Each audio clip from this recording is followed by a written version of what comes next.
রমন ওর favourite টেডিটাকে নিয়ে কি করছে, সাইকেল রাইড করাচ্ছে।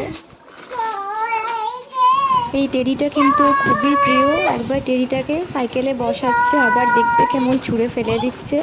এই দেখো, ছুঁড়ে ফেলে দিল। এটা কি হচ্ছে? সাইকেলটাও কিন্তু খুবই ফেভারিট। সাইকেল দিয়ে প্রায়ই কিন্তু খেলে বিকেলবেলা।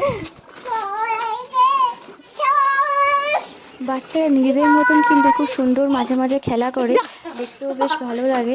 এটা কি যদিও হচ্ছে? খুব একটা বেশি খেলা করতে চায় না, দুষ্টুমিটাই বেশি করে, তাও কখনো কখনো খেলা করে। বাহ, নিতে যাবি? এইখানে দেখো আবার কি করছে ও, একটা পেঁয়াজ নিয়ে নিয়েছে আর পেন দিয়ে সেটাকে গেঁথে দিয়েছে, ললিপপ টাইপ করেছে, দিয়ে সেটা নিয়ে খেলছে। ওর দুষ্টুমিগুলো ভালো লাগলে অবশ্যই চ্যানেলটিকে সাবস্ক্রাইব করবেন আর ভিডিওগুলোকে লাইক করবেন।